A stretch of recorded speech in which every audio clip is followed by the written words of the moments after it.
My husband didn't understand until I finally spoke up.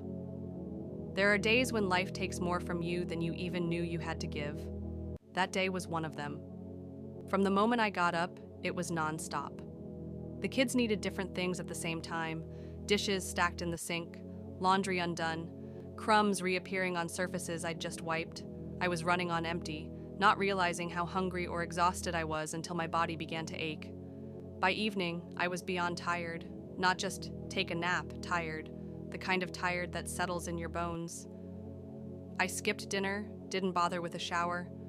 I just curled into bed hoping sleep would soothe the pounding in my head. Then the door opened. My husband walked in, freshly showered, humming to himself, relaxed. He smelled of aftershave and eucalyptus. He came over, gently placing a hand on my hip. "Babe, I've missed you," he said. I barely moved. "I have a headache," I whispered, not from irritation, just complete depletion. There was a pause. Then, the sigh.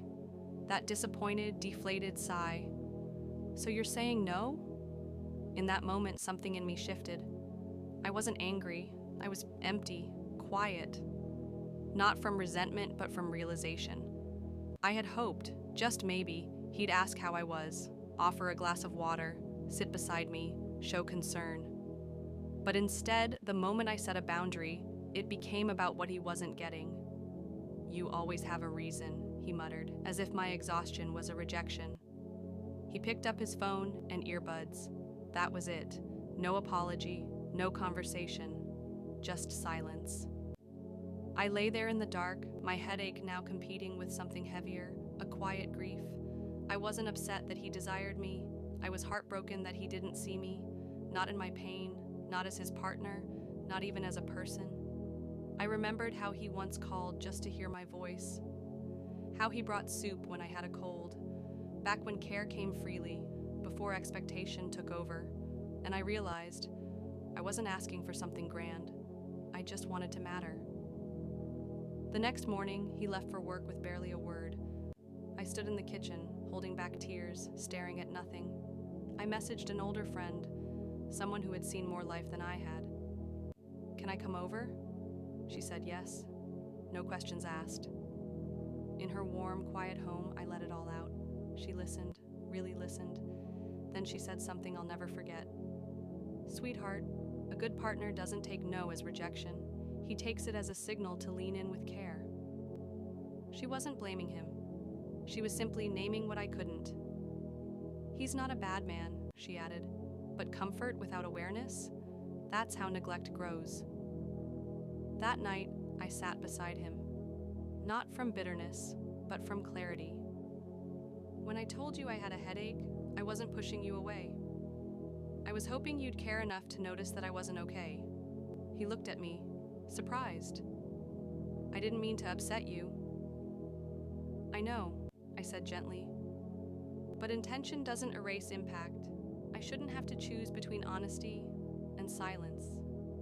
He didn't argue, and for once I didn't need him to. I just needed him to understand. And slowly, he did. He started checking in, responding with presence, not pressure. And I let my guard down, bit by bit. One evening, I came home drained. Before I could say anything, he handed me a cup of tea. "You've done enough today. Just rest." It wasn't a grand gesture. It was better. It was awareness. That night I reached for him, not from guilt or duty, but from peace. Because when a woman feels seen, when love isn't something she has to earn, she doesn't shut down. She blooms.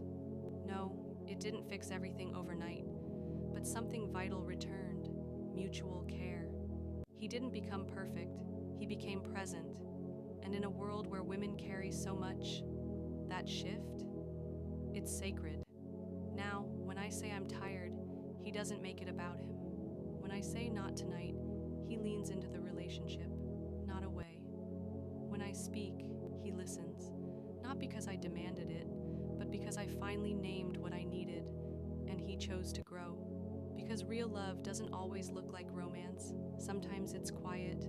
It shows up in patience, in listening, in tea, offered without expectation, and that's how we found our way back to each other. Thank you for watching. If this touched your heart, don't forget to like, subscribe, and share it with someone who needs to hear it. I'd love to hear your thoughts in the comments. Follow for more inspiring stories.